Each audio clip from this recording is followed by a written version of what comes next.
Hi everyone, we'll go ahead and get started with our Preparing for Grad School webinar today, focused on the Spring 2021 options. We're very excited to have you join us. We know that this is a topic that's going to be very important to students like yourselves who are considering joining us and starting their graduate education for the spring. And we are excited to share all the different ways that students can engage with their graduate education for the spring. So let's go ahead and get started. So we just want to do a quick round of introductions. My name is Anka Castillo. I'm the Associate Director for Engineering Graduate Recruitment within the Fulton Schools, and I'll let my colleagues introduce themselves. Hello, I'm Pat Phelan. I'm the Assistant Dean for Graduate Programs in Engineering, and I'm also Professor of Mechanical and Aerospace Engineering. Welcome. Hi, everyone. I'm Nikki Chokshi. I'm the Recruitment Advisor for Graduate Admissions at ASU, and I'm based out of Bangalore, India. Welcome. Hello, my name is Arzuhan Kavak, and I am a Graduate Advising Coordinator for School of Computing, Informatics, and Decision Systems Engineering. Welcome. Wonderful. So let's go ahead and dive in. Before we do that, I just want to let you know that we will have an opportunity at the end to allow everyone on the call today to ask us questions, and we'll be utilizing the Q&A function for those questions. So as we continue through, if you have questions, feel free to type them in the Q&A function and know that we will have time at the end to address those. We'll also be recording this webinar and we'll send it out to everyone afterwards. So you'll have plenty of time to rewatch this and take notes if need be. So let's look at the Spring 2021 enrollment options. So we have developed a web page featured here at the top of this slide where all this information is housed. So if at any point in time you want to go and browse this information on your own time, you're more than welcome to. It's featured on our Spring 2021 enrollment options webpage, and that is at that website. So when you go to that webpage, you're going to see these toggle menus that you can click on, and they will open up for more information, and we will dive into those in this presentation. So we ultimately have three options for students looking at Spring 2021.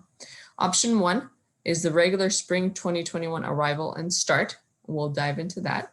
Option two is the Spring 2021 digital immersion for those that want to start the spring digitally with the plans to arrive in person for fall 2021. And option three is to defer to fall 2021. So some quick dates to keep in mind for most students: Spring 2021 registration for classes begins November 12th. If you check your MyASU account, you will have your specific date when registration begins. But for most graduate students starting out with us, it's going to be November 12th. And Spring 2021 classes begin January 11th of 2021. So important days to keep in mind as we're moving through this presentation. So let's dive deeply into option one. So option one, as I mentioned, is the regular Spring 2021 start and arrival. So this is the option for students that plan to arrive to campus by January 2021, by January 11th, 2021. And they can look at attending classes on campus in person and on Zoom via ASU Sync. So all of our students that are currently here on campus as the university is open are currently using this option of attending in person if they want to, or attending via Zoom as we are fully immersed in ASU Sync. And so for both domestic and international students, particularly international students who are able to get their F1 visa in time, this is the option for you.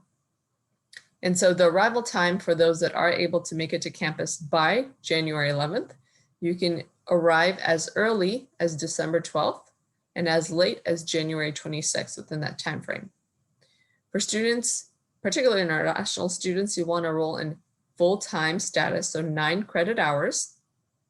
And you want to make sure you complete all the priority holds that are found on your MyASU account, including your MMR hold and your graduate admissions hold that is tied to your I-20. Additional notes, so depending on program policies, international students who start in person this spring will be eligible for a CPT starting spring 2022. Also within this option, if you're a student that is saying to yourself, I do want to make it to campus this spring, I don't know that I'm going to be able to make it by January 11th. I don't know if I can get a visa interview by January 11th. We do have the ability for students that are interested in starting the graduate education this year and are interested in making on campus to arrive later in the spring semester. And so if that is something that you're interested in, we'd be happy to explore that with you. Again, it's completely kind of tied to when you're able to schedule your visa interview. So if you see that you want to make it to campus, you've completed all the steps, but you can't get a visa interview until, let's say, January 15th, then this is something that you want to consider, the idea of still making plans to arrive to campus, but making plans to arrive to campus a little bit later in the spring semester. And so if that is something that you see based on your research on when you'd be able to get a visa interview, definitely reach out to us, fscgrad@asu.edu, and we can provide you with more details on this option of the late arrival. Option 2, so the spring 2021 digital immersion with the fall 2021 arrival. So this is essentially taking true advantage of our ASU Sync courses and ASU I courses for the spring 2021 semester. This is making plans for students that don't want to or can't make it to campus in person for the spring semester, but still want to start their graduate education and be right on track with their plans. And so you're utilizing the ASU Sync courses and ASU I courses that may be available. And so both domestic students who can't make it to campus and international students who can't make it to campus by January, this is the option for you. You'd want to, again, look at enrolling in ASU Sync courses, which almost all of our classes are ASU Sync courses now, that ability to be flexible, or I courses, fully digital courses as well, starting this spring, and attend digitally for the spring semester. One of the great things about this option is because you are, particularly for international students, because you are not making plans to be physically on campus for the spring, you can enroll in full-time or part-time status. So you can enroll in 9 credits or less than 9 credits as well.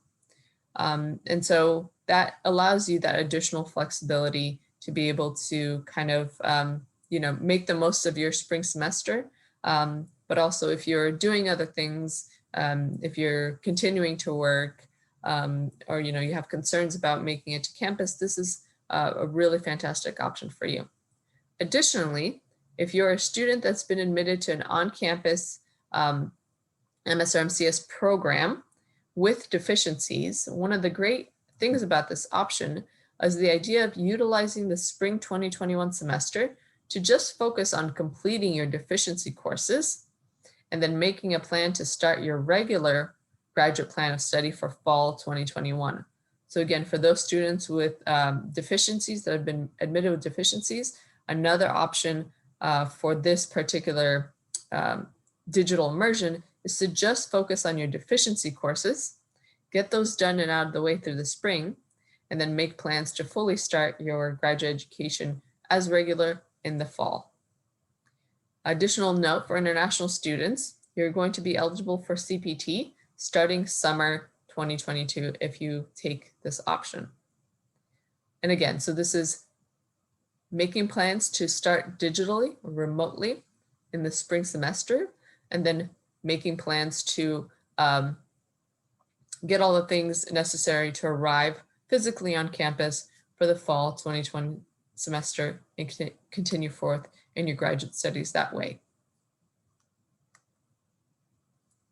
And so, as I mentioned before, the third option is to defer for students that have been admitted to spring 2021. With the first option of full flexibility of either starting in person or starting digitally, I hope you see the benefits of that flexibility. But if you do feel that you need to defer, you can learn a little bit more about the process of doing that on our website with the option 3.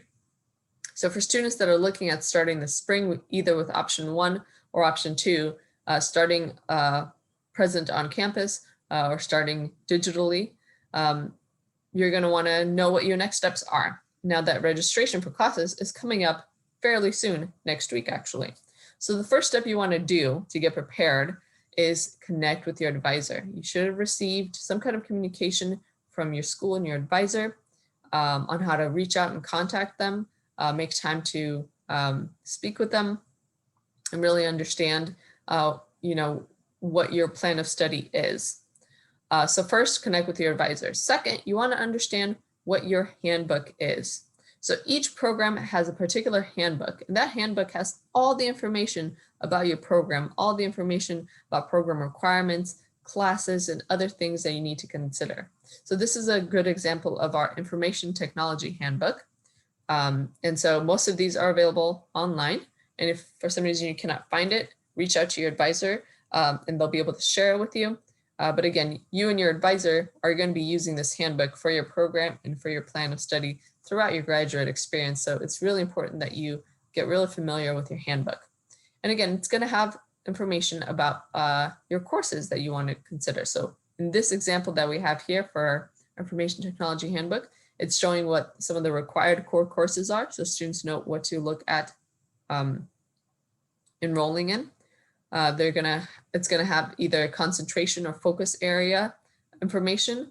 It's gonna have elective instructions for courses and other things like that. So you're really gonna wanna utilize your handbook and your advisor to create your plan of study and know what courses to sign up for starting this spring.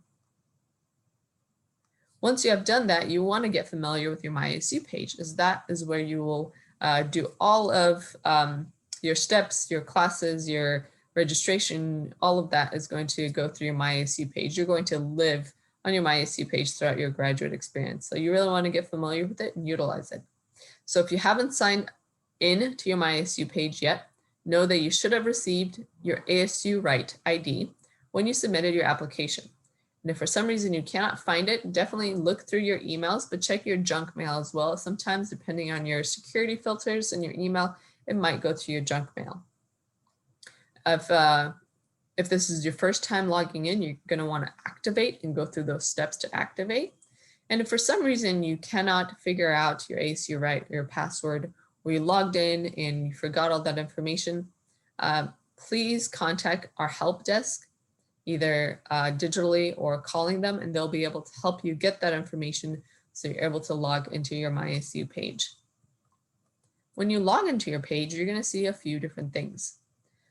So you're going to see first on the left-hand side, your class information. Again, most students are going to see that spring registration opens up November 12th at a specific time. And at that point in time, you're going to be able to hit the class search, go in and find the classes that you want and register for them. And before you do that, you're going to want to take care of your priority red holds. So as you see on the top right, kind of middle of this slide, and in your MyASU page, it's going to be your right-hand side, you're going to have priority tasks, things that you're going to want to take care of. And so anything that has a red hold on there, that will prevent you from registering for classes when registration opens up. So typically for students, it's either a graduate admissions hold, which is tied to your I-20 checklist, or an MMR immunization hold. Those two holds, if they're on there and they have that red marker, they're going to prevent you from registering for your classes. So you're going to want to make sure you complete those holds in order to be able to register for your classes. With your I-20, once you have completed those steps, you're going to see in your I-20 tracker that the different bubbles for each of those steps will turn green as you complete those. And so using your I-20 tracker, you'll be able to understand where in the process you are of receiving your I-20, what might be needed further. And this is also where you can submit those documents as well. So once you have completed both the MMR immunization hold and the graduate admissions hold, they will pop off your priority task. Then you'll be able to register for classes. A couple of important things to consider. So we are thinking of this as kind of two main buckets, right? Students that are making plans to arrive to campus and students that are planning to not arrive to campus this spring. So for students that are planning to arrive to campus, if you're making plans to arrive in person by January 11th, what you want to make sure to do is definitely complete your MMR hold. That'll be crucial. Definitely complete your graduate admissions hold, which is focused on your I-20, and then make plans to get your visa. Again, you can arrive between December 12th and January 26th, and you must enroll in at least 9 credit hours. So those are the main things you want to focus on if you're planning to arrive to campus by January 11th.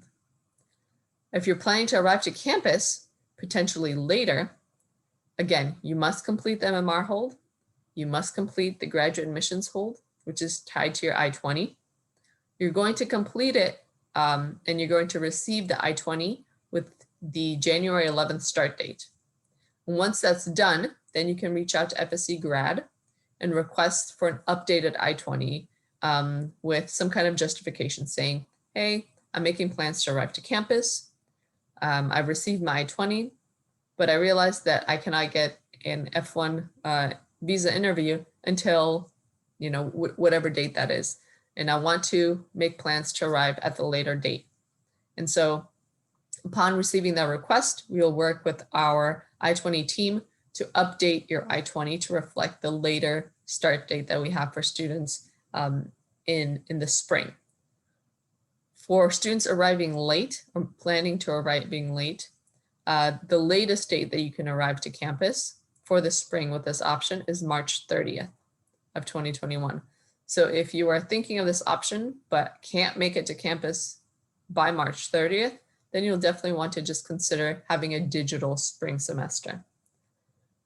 For both of these arriving to campus options, you have to be enrolled in 9 credit hours, particularly if you're an international student. So if you're planning to arrive to campus, you must be enrolled in 9 credit hours, whether you arrive on time for the start or later by March 30th at the latest, you want to be enrolled in 9 credit hours. If you're not planning to arrive to campus, but still starting digitally, you can request for the MMR hold to be temporarily removed so you can enroll in classes. And you actually can request for the graduate admissions hold to be temporarily removed as well. So both of those holds, if you're planning on just doing a digital spring semester, can be temporarily removed so you can enroll in classes. And as I mentioned, you can enroll as part-time, which is less than 9 credit hours, or full-time, which is 9 credit hours. You will, however, need to complete the MMR hold and the graduate admissions hold before fall 2021. So essentially, you can request for those holds to be temporarily removed. They'll only be temporarily removed for a short time, maybe 2 to 3 weeks, and they'll pop back on there. And so again, those holds, once you're ready to enroll in fall classes, will prevent you from enrolling in fall classes. So you'll just want to make sure you take care of those holds by the fall semester so you can enroll in fall classes when that time comes. So again, if you're not planning to arrive to campus and start digitally this semester, this upcoming spring semester, you can request for those to be temporarily removed so you can enroll in classes, but know that you will still need to complete those by the next class registration cycle for fall. When you do search for classes, and this is something that you can do now if you're interested in seeing what spring 2021 classes are looking like, you can use the class search function. So you're going to want to click on in-person and I-courses if you've been admitted to an on-campus program. You're going to want to hit spring 2021. And then I encourage you to hit the advanced search button. On there, you'll be able to filter for the college or school, which you'll want to hit engineering, and the level as graduate. And then if you want to hit any kind of search words like electrical or computer or anything like that, you can do so, but you'll be able to see what the classes are looking like as far as availability for the spring, the schedule of those, different, all that information. So this is something that you can do now as research before classes open up. And then when classes and class registration does open up, you'll be using this to register for your classes. So you'll be searching for classes, finding out the one that you want to take, and then hitting that add button for it to be added to your schedule. Previously, we recorded some really great webinars from our advisors, and these webinars are really focusing on allowing students from that particular school to hear from advisors on the registration for classes process and their advice to students. So again, I encourage you to go to our recorded webinars webpage, and that is here at the top of the slide, and then find the Hear from Advisor recording for your particular school and listen to that recording to hear additional information and feedback and insight from the advisor for students in their school. But again, you want to make sure you reach out to your advisor, start that conversation, understand your graduate plan of study, and then know what classes to register for the spring 2021 semester. Some important dates that I really want to make sure stand out to everyone today is, again, so for most students, November 12th is when spring 2021 class registration begins. For those planning to arrive to campus, December 12th is the earliest if you have that January start. January 11th, 2021 is when classes begin, specifically session C classes, and most of our graduate engineering classes are session C classes, which means that they span the full semester from January all the way to the beginning of May, essentially. January 17th, that is the last day to make changes to your schedule, either adding or dropping classes without college approval for session C classes. So essentially from when registration begins, November 12th, until January 17th, you have the ability to modify your schedule. You have the ability to add and drop classes without needing any outside approval for that change in your registration. After January 17th, if you need to make any changes to your schedule, you will need college approval to do so. January 24th, that is the tuition and fees 100% refund deadline. So if you're making any changes to your schedule after January 17th, you need a change, you need to drop a class or anything like that, you want to make sure you do it by January 24th at the latest, as that is when any tuition and fees that have been paid can be refunded. I also want to stress that if you register for classes for spring and then you decide that you don't want to start in those classes, you have to actively go into your MyASU account and remove those classes from your list. If you don't remove those classes from your list, they will sit on there, tuition and fees will accrue, and you will be responsible for paying that. So again, just as you actively add classes to your schedule, you have to actively drop classes from your schedule as well if you're not prepared to start. Simply having the classes on there and making a conscious decision to not open up the classes and start those classes is not enough. You want to make sure you actively drop those classes if you've actively added those classes, or else you will, the tuition fees will be added to your account and you won't be able to move forward with anything having an outstanding balance there.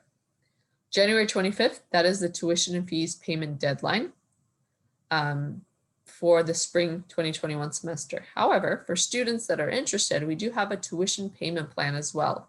So students can either fully pay the tuition and fee full bill on January 25th for the spring semester, or they can enroll in the tuition plan where they can make the payments over 3 sets. So you could take the cost of tuition and fees and split it into thirds and make 3 payments for that total cost. And that will be January 25th, February 25th, and March 25th. So that's also an option for students. And then for starting January, January 26th is the latest date that international students can arrive to campus with that spring January 11th start date on their I-20. But again, as I mentioned, if you think that you can make it to campus and need additional time, we do also have that late arrival option, with March 30th being the latest date for arrival to campus. I do want to bring up our pillars of support for summer 2021, because we have received a lot of questions and inquiry and concerns for students starting this spring particularly not being able to do any kind of CPT experience over this upcoming summer. And so we don't want your summer to go to waste. We want to have you actively engaged in moving forward in your education in different ways. So we have created what we call our pillars of support for students. And this is part of our Fulton Difference, which is focused on enhancing the graduate experience and graduate student success. So pillar number 1 is our Six Sigma Green Belt certification course. We started this past summer, and it was very successful. So if you're not familiar with Six Sigma, definitely get familiar with it. Do some Google searches and learn a little bit about it. It's a great skill set that is mentioned in about 50% of all new job postings in the engineering field. So a lot of employers are looking for employees that have this skill set.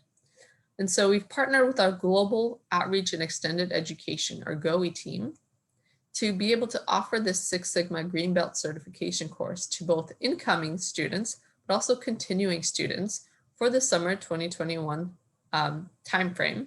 And typically this Green Belt certification course costs about $1,300 for anyone to do. But because of our partnership with GOE and our determined efforts to provide students with valuable experience, we've been able to offer this to our students for the cost of $99. And so this will be a scholarship process when our scholarship portal opens up February 1st for students to apply to be considered for this Green Belt certification course at the discounted value of $99. So again, this is a great opportunity to engage over the summer. This will help boost your resume, allow you to gain some really valuable applied skills, and make you even more competitive in the job market. Pillar number 2, and this is ongoing right now as development, is a professional development summer course. So this can in turn mimic a CPT experience. So it's allowing students to use the summer to work in a professional development course that allows them to work on applied projects, work on problems facing the world. And so really allowing students to gain applied skills over the summer. So it's kind of mimicking a CPT experience, but facilitated by Fulton Schools of Engineering. And then lastly, our professional summer epics program. So this is particularly focused on students that are graduating, which won't be you guys this summer, but this is something that you can look forward to when you do graduate. So we're offering a professional summer epics program for the summer and beyond.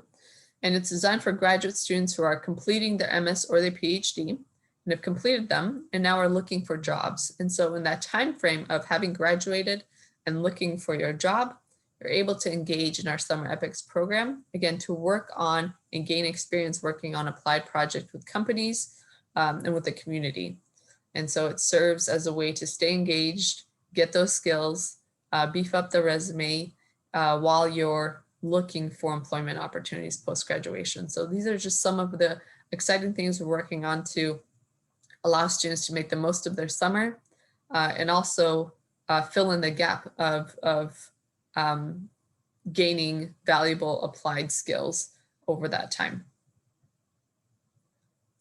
Before we dive into your Q&A questions for us, I just want to make you aware of some upcoming webinars that we have.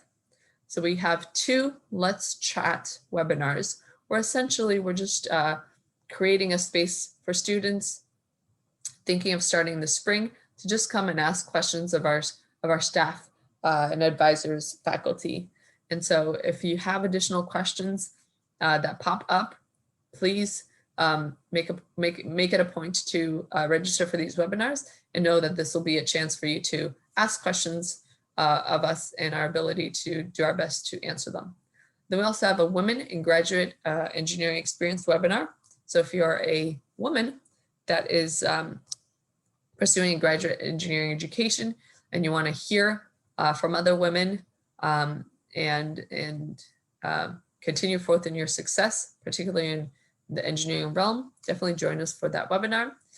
And then we also have a chance for you guys to hear from our current students, both master's and PhD students, and that will be in December, on December 8th. So some really great ways to engage with us and continue your breadth of knowledge as you make plans to start the spring. But with that, I want to look at our Q&A box. We're going to focus on spring 2021 enrollment option questions. If you have more personalized, specific questions, not focused on the spring enrollment options, then we want you to reach out to us at fscgrad@asu.edu. We'll be happy to answer your questions or point you in the right direction to getting those answers. So let's look at what questions we have. First, is the lab of civil engineering online or in person? Go ahead, Pat. All right, so so this is a great question, and I have to admit I don't really know, but I know in mechanical engineering, all of our classes are online except for, I think, 3 laboratory classes. My guess is that civil engineering is going to be the same, but what I'm going to do is I'm going to type into the chat box the email address for advising for civil engineering, civil and environmental engineering. And so I encourage you to reach out to that advising email address, and they can answer your question better than I can.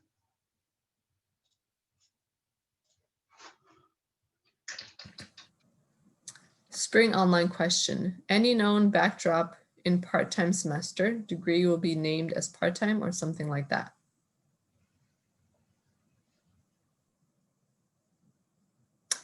And so I think this is referring to students looking at starting remotely for the spring.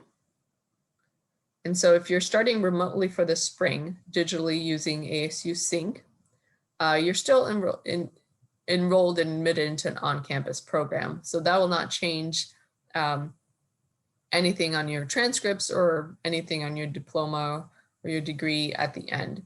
If you're admitted to a fully online program, like you've purposefully applied for your program online, then the online format will remain the same, as it's made for students to follow a certain kind of schedule for being fully online.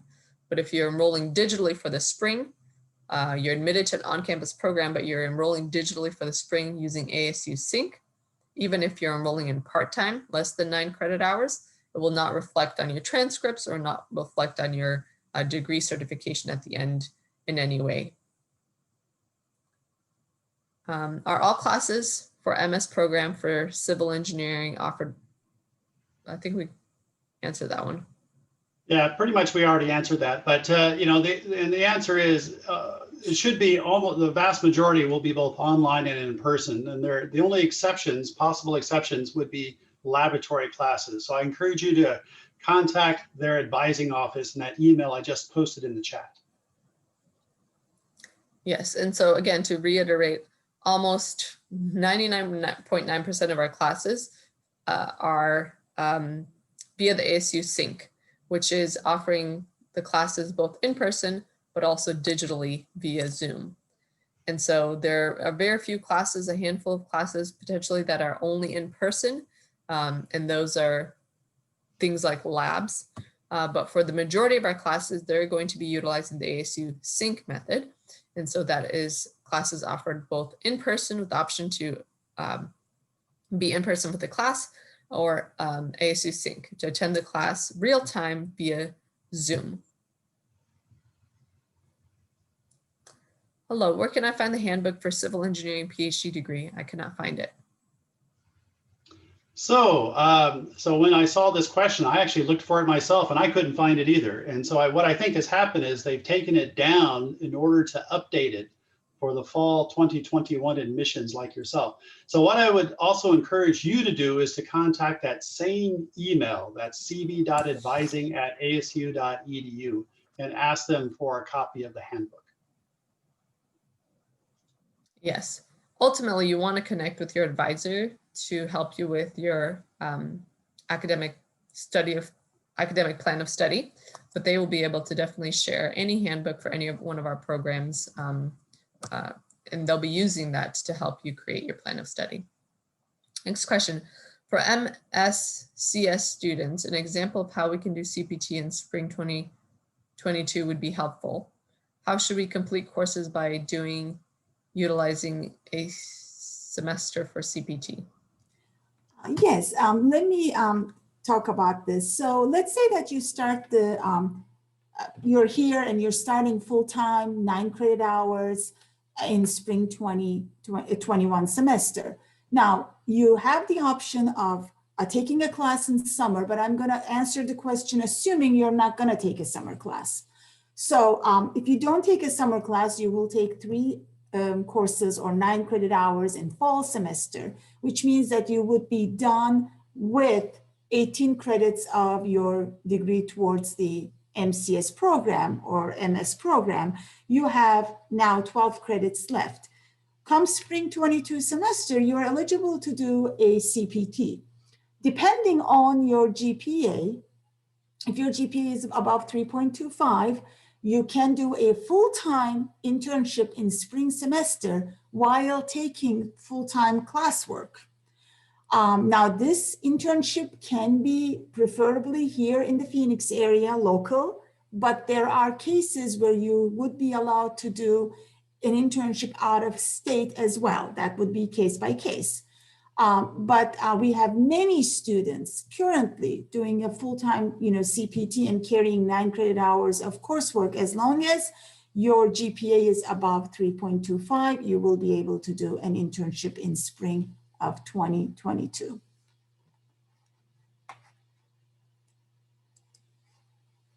I think the next question is also mine. Hi, does this cover online MCS?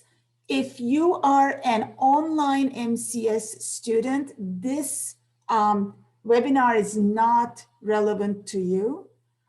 You should contact our MCS online advisor. I will put the email to the chat. Again, this is not relevant to online, MCS online degree. The next one I also will answer. What would be the last date for deciding the admit? Is the applications are still in review state for the spring 21?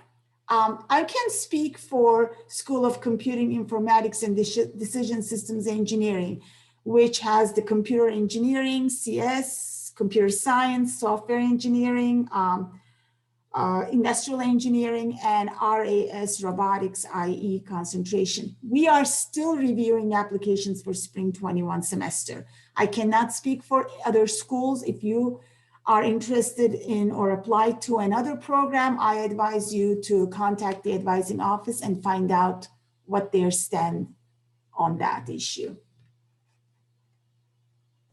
But I think for most of our schools and our programs, they're still reviewing applications and making decisions throughout the month of November. All right, next in my application status still showing under review. When can I know the university decision and get the I-20? So again, if you reach out to the advising unit of the program and school that you apply to, they'll be able to give you a status update on your application. But typically the moment that an application has received an admission decision, it will reflect in your MyASU. And for most of our programs, we try to follow a 30-day guideline. And so for most programs, they try to push through application decisions within 30 days of the application being complete. Sometimes they do need a little bit more time, depending on the volume of applications that they have. But again, reach out to them and they'll be able to give you a status update on your application. What is the difference between Class C and Class B related to time, schedule, and courses? Great question. So for engineering, most, if not all of our courses are going to be Session C classes, which means they start January 11th, and they span the full spring semester. So the 15 weeks and the end of April, beginning of May. Session A is essentially half of that. So it spans half of the spring semester. It starts January and goes to the middle of the spring semester. And session B spans the second half of the spring semester, starts the middle of the spring semester and goes to the end. So it's just about the time schedule of the classes. But most of the engineering classes, when you go through class search and look through, are going to be session C courses that span the full length of the spring semester. And so typically we don't have a whole lot of session A or session B courses available for students. We want students, and students need the full time of the full semester for all of our classes at the graduate level, as they are pretty rigorous in and of themselves. But great question. What is the maximum amount of credits per semester? In your first semester, we advise you to take the 9 credit hours, which is the full-time load. After your first semester, if you do well and if you feel like you are ready to tackle more coursework, you can reach out to your advisor at that point, and you can ask to have your term limit increased, and depending on your GPA and standing, you may or may not get this approval. But for your first semester, we would say 9 credit hours would be your ideal, should be your registration.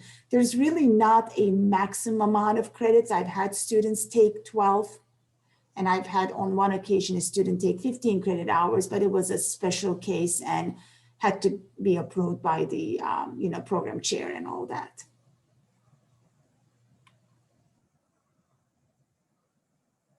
Is the Greenbelt Six Sigma certification available for online students? So the Greenbelt Six Sigma is available for anyone that wants to sign up for GOE singularly. Our particular Six Sigma scholarship for students being able to do it for $99 right now is only eligible for students admitted to an on-campus program.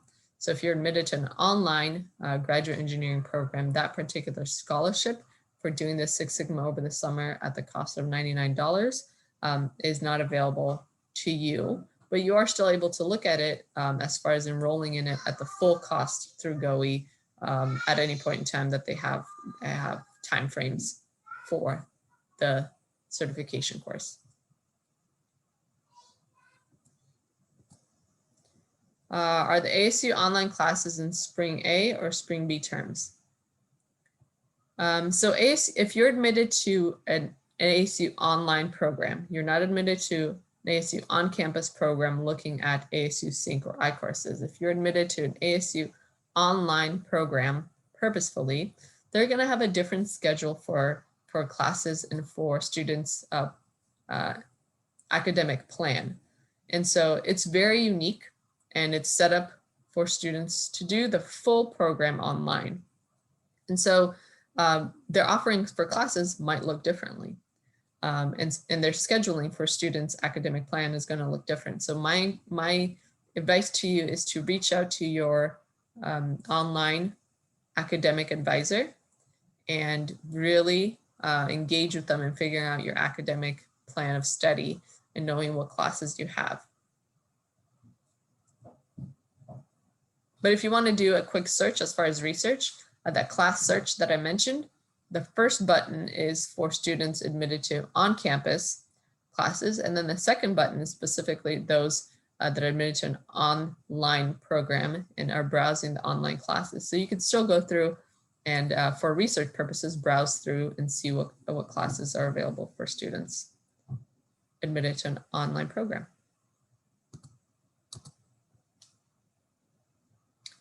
Are the professional development pillars for summer available to students who have chosen digital immersion option or arrive in fall 2021? Yes, 100% yes. So if you are looking at starting spring digitally and making plans to arrive to campus for fall, our summer pillars will be available to you. You will be technically a continuing student. You've started your graduate education with us in the spring. And so you'll be a continuing student, and you'll have all the different availabilities that our currently in-person students have. So our summer pillars will be available to you.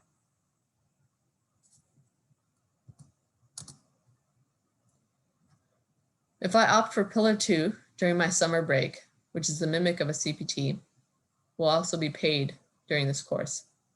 So as we're currently working on Pillar 2, this will be a completely volunteer experience. It would not be paid. So this is a way for students to gain experience and gain skills, but it would not be paid for that time. So it would be a volunteer experience. Regarding Pillar 3 certification programs, are any of them available to online students? At this time, the answer is no. Particularly looking at Six Sigma, that right now is offered as a scholarship for the $99 is for on-campus students. For the summer, professional summer program that we're working on, that has not been determined yet. And for the summer program for graduating students, that is for on-campus students as well. The assumption is that online students are doing an online program because most of the time they have a job and they're continuing forth in that job and doing an online program. So that level of support is not as requested there for our online students. And you have different options available. Where can we find 1 to 2 credit courses for MCS? We do not have 1 to 2 credit courses available for master's students. All our coursework is 93 credit hours for each course.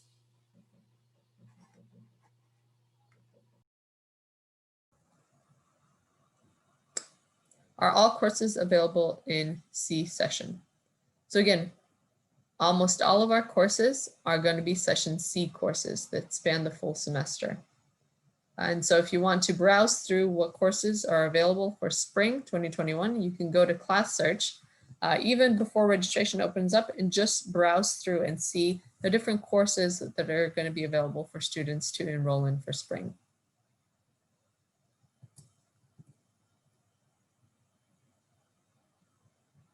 Are all classes online for Masters in Technology Management for spring 2021? So if you are enrolled in an online program, particularly applied for and enrolled in an online program, all of your classes are going to be online. If you've applied for and been admitted to an on-campus program, then you will have classes that are following ASU sync flexibility method, in which the classes are offered in person and also via Zoom, ASU sync. What we have seen is for really large classes, so classes that have 100 seats plus for the spring, those will only be offered via ASU sync. So we will not be asking or encouraging students to come into classes that are quite large, featuring 100 plus seats. But for classes below that, they'll have the option of attending in person in the class or attending the class via ASU sync, real-time Zoom. Are all aerospace engineering classes in person? What about the math courses? I noticed only one math course had ASU sync as the location and other courses has Tempe at the location. Go ahead, Pat. So like we've been talking about before, virtually all of the classes are being offered both on campus as well as online through ASU Sync, and the aerospace engineering courses are no exception, as are the math courses. So regardless of what it says right now on the course schedule, which frankly has been a little bit behind, I think, they will be offered both on campus and through ASU Sync. And again, some of those details you may notice is that if a class is larger in size, so 100 seats plus, it'll automatically only be offered via ASU Sync, which is digitally via Zoom. But if it's less than that, then students have the option of coming to class in person for the class, also attending the class via ASU via Zoom or ASU Sync. Can we apply for Google Summer of Code, GSOC, in the summer? I have to admit, I'm not too familiar with Google Summer of Code, but if it's a program outside of ASU, independent of ASU, I don't see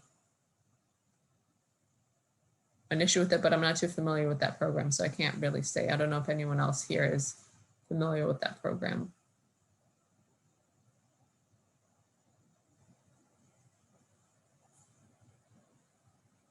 So we'll have to do more digging. If you can actually email us that question at fscgrad@asu.edu, we can do more digging and see. Typically, anything that's a volunteer experience, students have full ability to do whatever volunteer experience you want to do over the summer. If it's a paid internship, if Google Summer of Code is a paid internship, that would then fall under a CPT.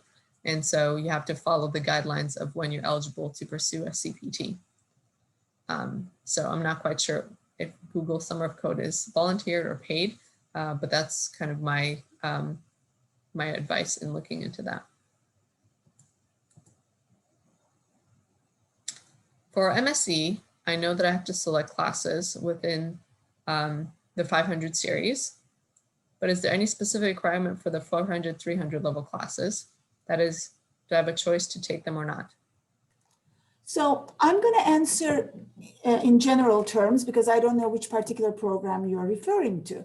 However, certain MS degrees allow 400 level courses to be taken towards your degree requirements up to a limit, generally 6, from a pre-approved list of courses. So I would advise you to check the handbook of your degree program and see if your degree allows 400 level courses to be taken towards your degree and where is that list located. Excuse me. And certain master's degrees do not allow any 400 level courses.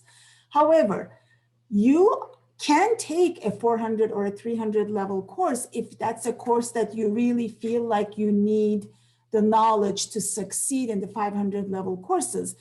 You can get in touch with your advising office, explain them the reason. Now these, especially a 300 level course, will never be used towards your degree requirements.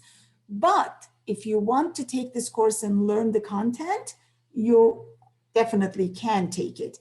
Whether or not a 400 level course that you're interested will count towards your degree, you will need to check the handbook and see whether or not a 400 level course is allowed. And if it is allowed, where is the list of courses that are approved to take? So again, it's a general answer because I don't know which particular degree you're in.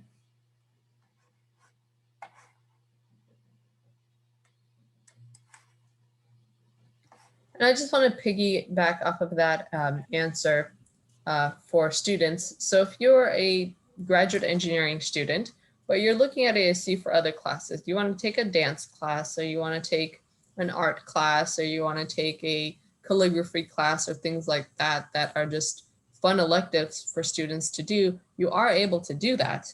Just know that that will change your tuition and fees.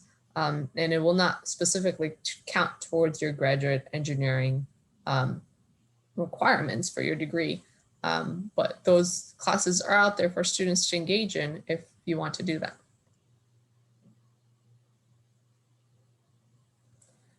Are these 3 options valid for MS robotics, specifically option 2, which is hybrid between digital and on-campus? Yes, so all of these options are available for all of our on-campus programs for spring. So whether you're looking at start in person for the spring, whether you're looking at starting digitally for the spring, if you're a robotics admitted student, definitely those options are available, or any of our graduate engineering programs have these options for students, yes. If an international student plans to arrive by March 30th, does he or she need to get a visa before January 26th? Great question. The answer is no. So what really depends on that is the timing of your visa interview. So if you think to yourself, I want to make every plan possible to arrive to campus for spring, and you get your I-20, it's dated for a start of January 11th, and then you go and you see that you cannot get a visa interview until, let's say, January 26th.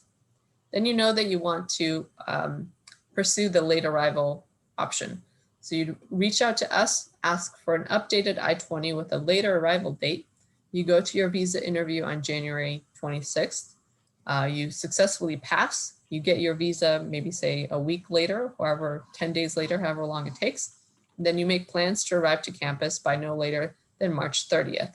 While the entire time you're enrolled in 9 credit hours and utilizing sync method for engaging in those classes.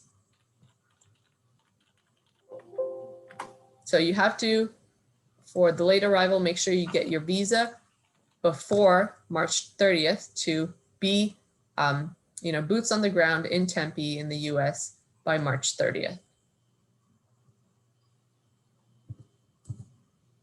When is it expected to receive answers for prerequisite override requisite?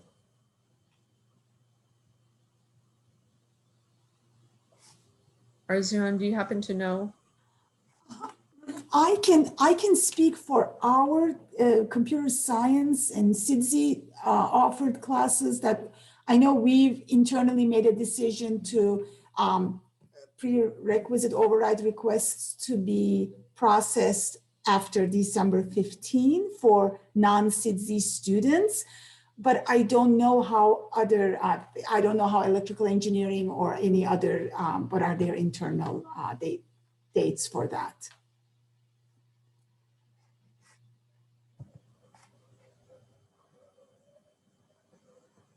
So if you're waiting for an answer, reach out to, just kind of a point of reference, always reach out to your academic advisor for any updates.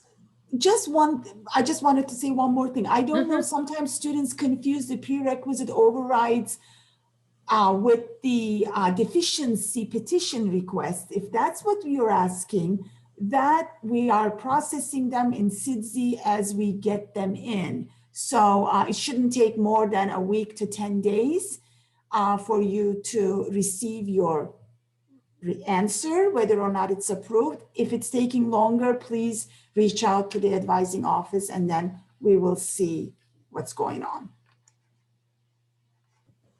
What is the difference between an applied project portfolio options for students in this particular asking for software engineering?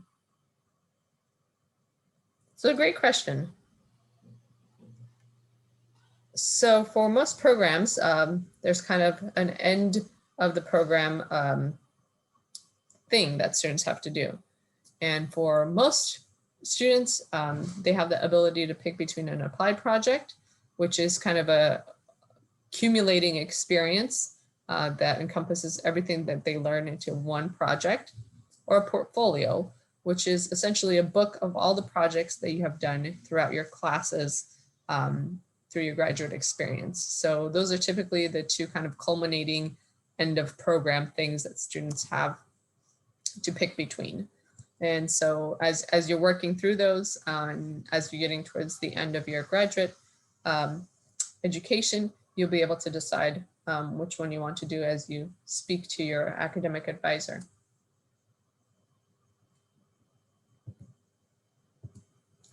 How much time does it take to revise the application for students who have applied for MS in spring 2021?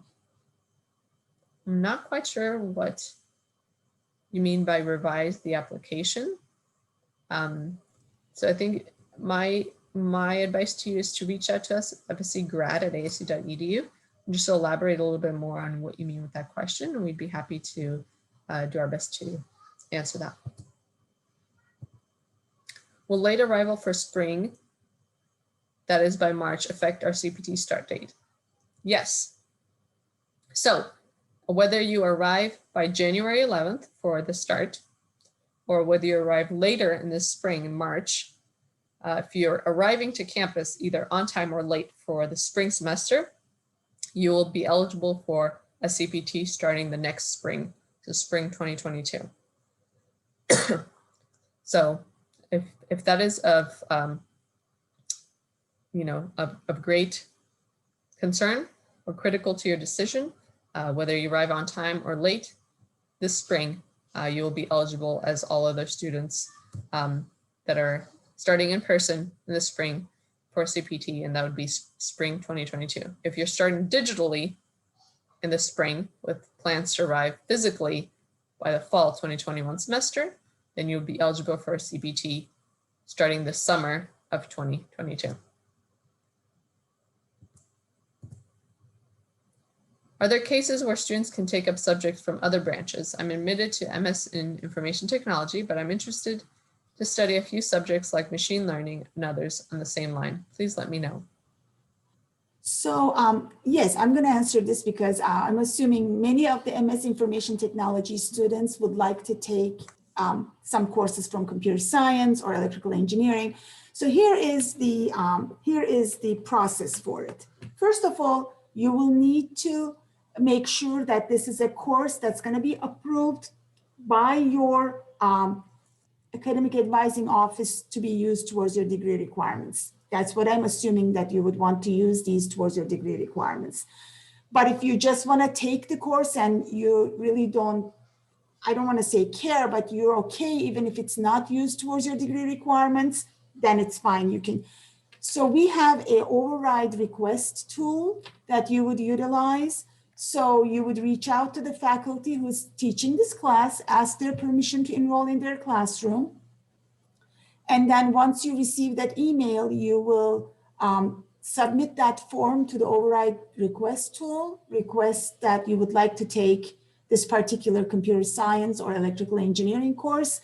And we have internal deadlines. Once our own students register we give them a week to, 2 weeks to 3 weeks, however every department decides. And then once that time is passed, you will be issued an override. You will receive an email saying that your override is issued. Go ahead and register to the class and you can take it. All right, so with that, I want to be mindful of our time and know that we have gone a few minutes over time. So we want to conclude our Q&A portion at this time. But if you had a question submitted that we did not get to, I encourage you to reach out to us at fscgrad@asu.edu for general questions, and we'll be happy to do our best to answer those. But if you have specific class questions or specific graduate plan of study questions, reach out to your academic advisor and they will be happy to answer your questions and get in touch with you. So with that, we just want to say thank you so much for joining our webinar. We hope that you continue to engage with us in our upcoming webinars, continue to reach out to us, ask questions, to be prepared, be informed, and be ready to start with us this spring 2021 semester. We hope you have a great rest of the day or evening, wherever you are in the world. We look forward to having you be a part of the FSC family here at Fulton Schools. Thank you so much, everyone.